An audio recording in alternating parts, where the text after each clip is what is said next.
Assalamualaikum warahmatullahi wabarakatuh. Setelah pengajian ada mudzakarah dengan sesama sahabat. Silakan apa yang mau ditanyakan? Didekatkan ya. Ya, pertanyaannya pelan-pelan saja apa yang mau ditanyakan. Kurang dekat. Assalamualaikum warahmatullahi wabarakatuh. Tentang penjelasan Kiai ini saya mau bertanya, tapi pertanyaan ini mungkin agak kurang sesuai dengan apa yang dikatakan Kiai tadi. Maka untuk ini nantinya kan mohon kira-kira penjelasannya yang lebih lengkap lagi. Di sini saya pernah mendengar percakapan antara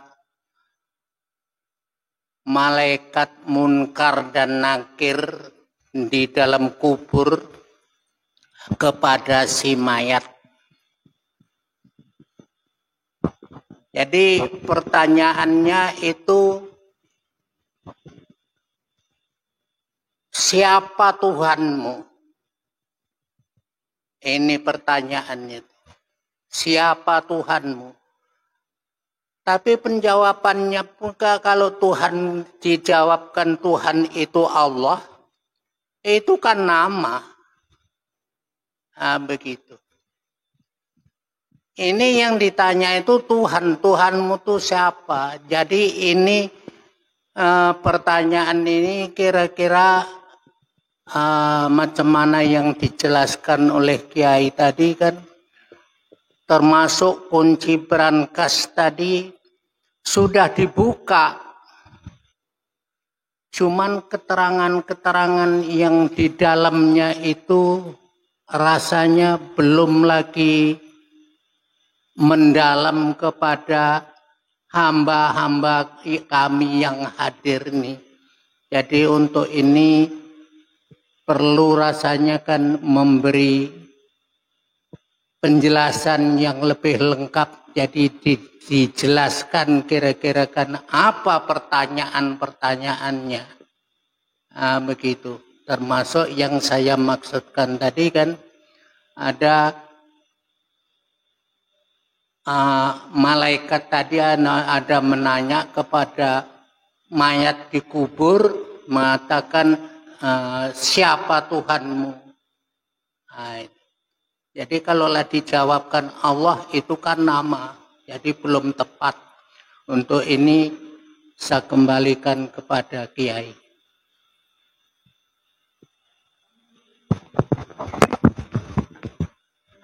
Alhamdulillahirabbil alamin.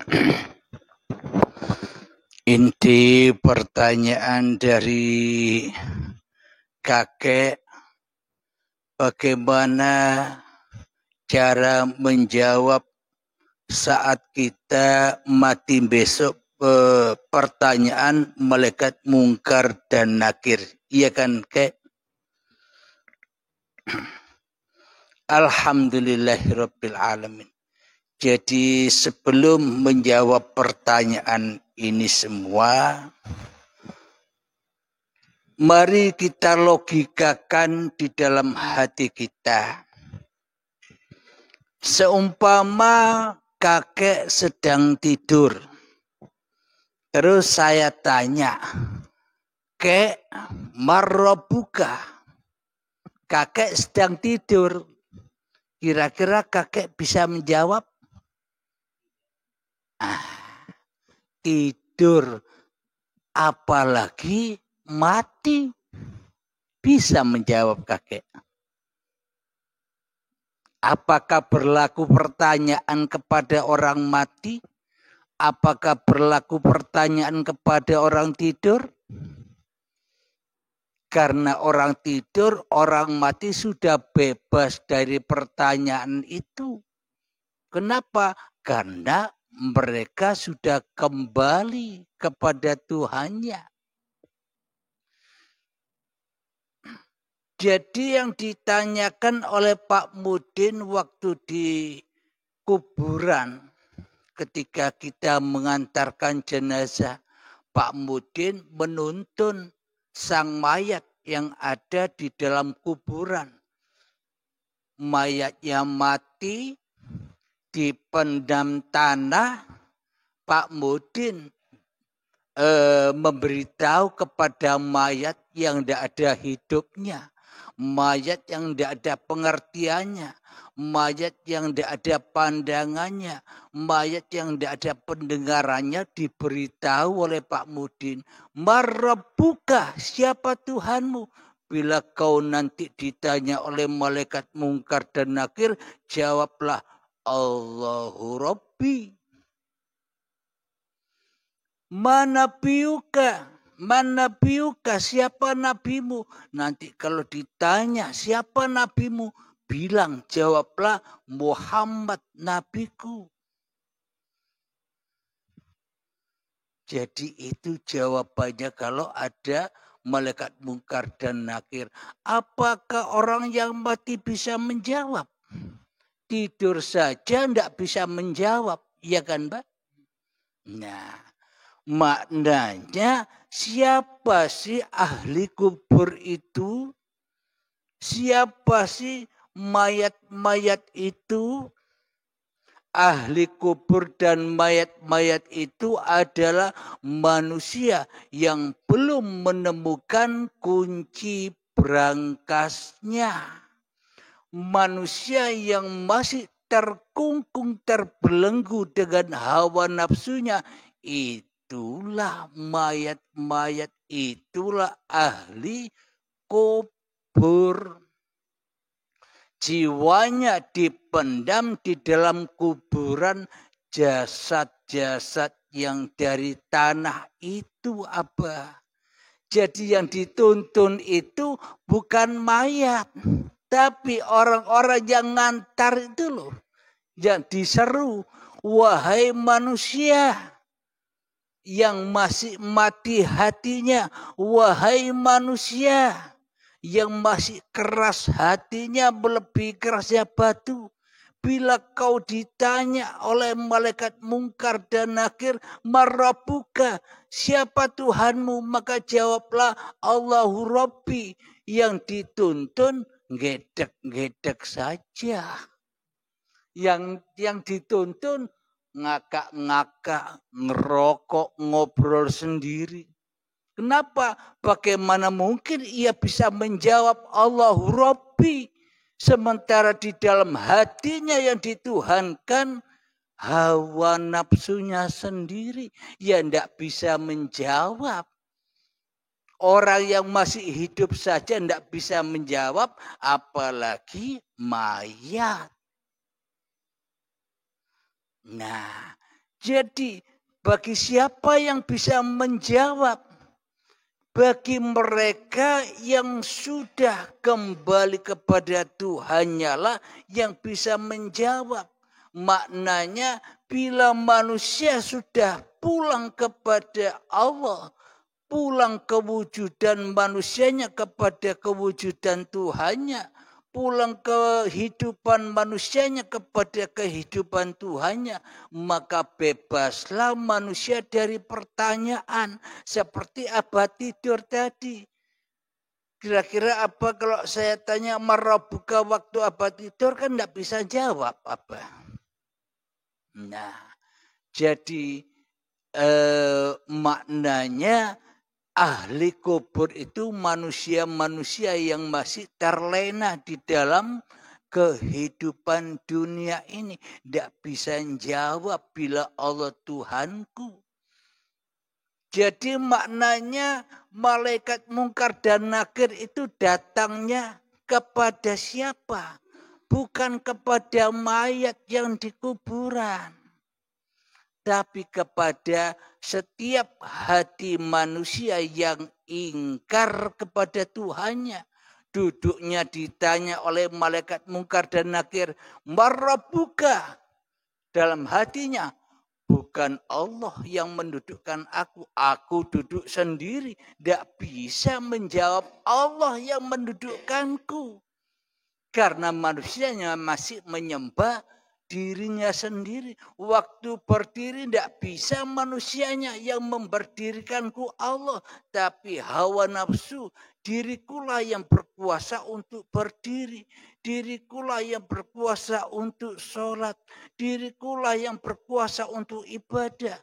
Wong Tuhan tidak ada. Wong Tuhan goib yang wujud, yang nyatakan diriku sendiri di dalam hatiku. Nah,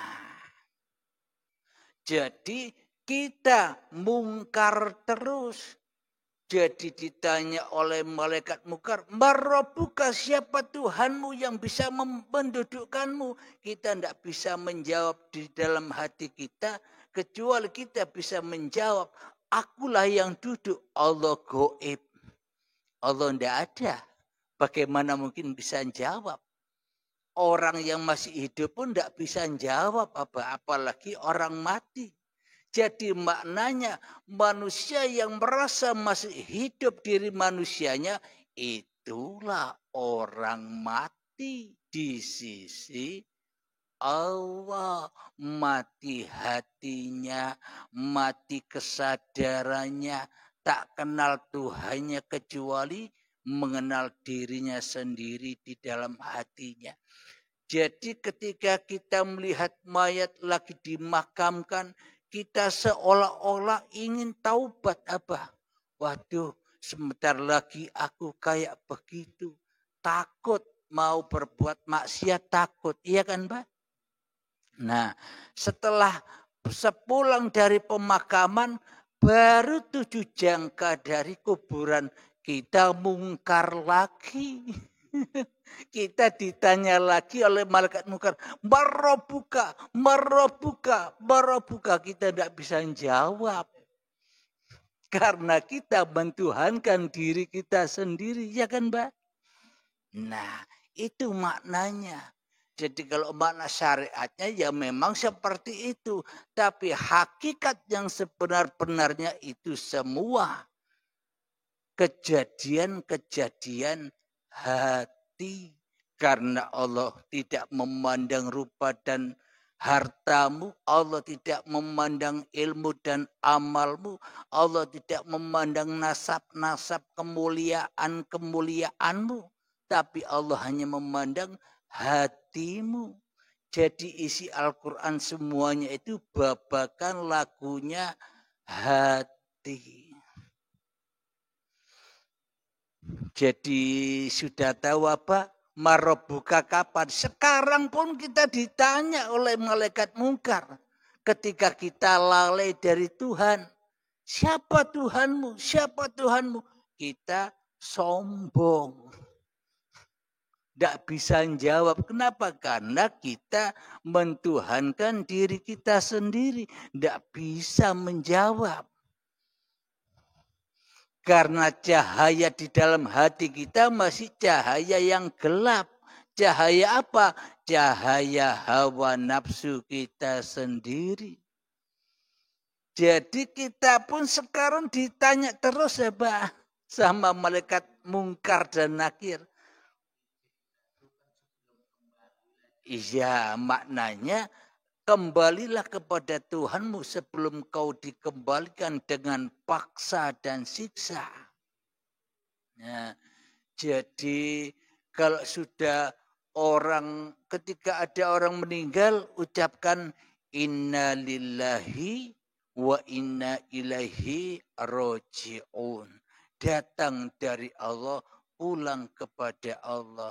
Jadi kain kafan putih itulah hakikat lambang bahwa jasad ini sudah suci. Kenapa? Karena manusianya sudah tidak ada. Manusianya sudah tidak bisa ngaku-ngaku lagi. Ini badanku, ini badanku, ini badanku, tidak bisa lagi. Makanya dikafani kain putih seperti ihram. Orang haji apa? La tusyrik billah, jangan sekutukan Tuhanmu. Bagaimana mungkin orang mati bisa mensekutukan Allah sementara dirinya sudah kembali kepada Allah. Jadi kalau versi cerita orang syariat, mati meskipun orangnya mati tidak mau dikatakan mati.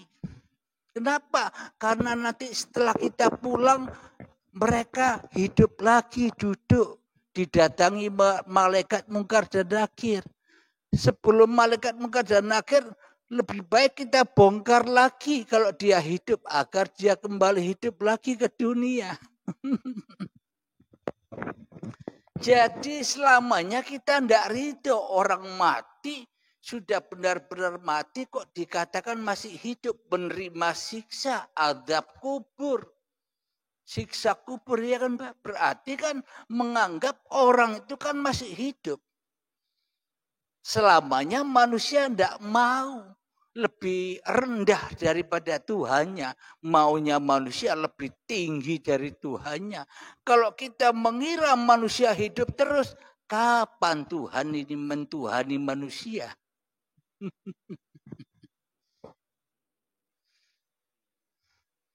Jadi kita selama ini, baik nanti ketika badan kita mati dan sekarang pun hakikatnya kita mati. Hanya Allah yang hidup. Bila kita sudah bisa membuka brankas itu, nyata kehidupan Allah. Dengan tiadanya, adamnya diri manusia kita. Jadi sebelum mati sudah husnul khotimah. Badannya sudah husnul khotimah. Kenapa? Sudah tidak diakui lagi bahwa badan ini badanku. Ini ciptaan Allah, bukan ciptaanku. Selama ini kan seolah-olah badan ini ciptaanku. Nah, dan seolah-olah badan ini yang bisa syariat sendiri tanpa Tuhan. Maka tidak bisa pulang ke rahmatullah. Selalu linapsi. Sholatnya linapsi. Ibadahnya linapsi. Imannya linapsi. Makrifatnya linapsi. Ya tidak bisa pulang-pulang kepada Tuhannya. Bila manusianya tidak mau mati. Nah selama ini kan kita seolah-olah mayat-mayat itu didudukkan, disiksa di dalamnya. Nah, jadi selama ini angen-angen wae apa. Jadi kenapa? Karena hawa nafsu yang mengartikan cerita itu, ya seolah-olah itu kejadiannya nanti apa. Agar apa? Agar iblis dan setan bisa mengecoh dan menipu kita. Ditipu kita, ayo perbanyak ibadahmu. Banyakkanlah ilmumu. Setelah banyak ibadahmu, banyak ilmumu, berbanggahlah kamu. Akhirnya tambah jatuh martabatnya. Tambah disiksa dengan amalnya sendiri. Disiksa dengan ilmunya sendiri. Inilah kesibukan manusia sebelum menemukan berangkasnya. Menemukan kunci berangkasnya. Tapi bila manusia sudah menemukan kunci berangkasnya, menemukan kunci rahasia diri manusianya, maka ia sudah tidak bisa apa-apa lagi, apalagi syariat. Syariatnya maknanya tetap syariat, tapi sudah bukan syariat manusianya lagi di dalam hatinya. Akan tetapi syariatnya uripe Allah. Bila tak ada uripe Allah, orang tidak akan ada badan dan tak akan ada pergerakan badan. Jadi selama ini ketika kita sebelum baiat, ya selalu ditanya marobuka, tidak bisa jawab. Tapi ketika kita sudah ketemu dengan hari kiamat, hari kebangkitan, baru sudah tidak ada pertanyaan lagi. Soalnya para malaikatnya pun sudah mati semua. Israelnya sudah mati semua. Tidak ada yang tanya-tanya lagi. Maka dari itu, bila sudah nyata kewujudan Allah, maka hancur leburlah nama-nama itu semua. Maknanya nama-nama itu hanya apa? Sesebutan saja. Paglarane uripe Allah. Kira-kira jawabannya bisa dipahami apa? Alhamdulillahirabbil alamin. Pemahaman kita kan selama ini kan pemahaman syariat. Jadi naikkan lagi, majukan kembali. Naikkan lagi pemahaman itu agar ketemu dengan yang sebenar-benarnya cerita itu. Agar kita tidak ditipu terus oleh iblis dan setan. Tenang bro, itu kan nanti setelah kau mati. Selama ini kita cari dunia saja. Akhirnya manusia disibukkan dengan amal, dengan ilmunya. Untuk mencari urusan-urusan dunia. Kebanggaan dunia. Kemuliaan dunia. Nah, berarti bagaimana mungkin Abah bisa jawab Allahu Rabbi. Bila Abah sudah tidak ada, yang ada hanya Allah. Itu jawabannya. Tidak usah Allahu Rabbi, Allah Tuhanku. Tidak sah kalau manusianya yang jawab. Tapi kalau Tuhannya yang jawab, akulah Tuhan, innani anallah, baru sah. Kenapa? Karena tidak ada yang bertanya lagi. Alhamdulillahirabbil alamin. Ada pertanyaan lagi, wahai sahabat? Yang ada pertanyaan?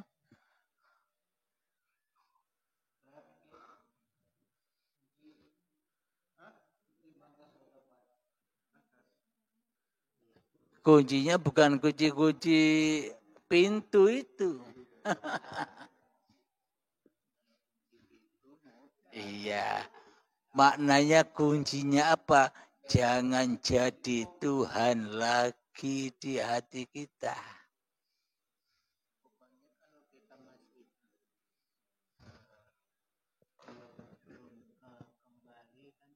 bisa menjawab itu bisa dijelaskan. Iya. Kalau sudah enggak hidup lagi. Nah, apa bisa menjawab?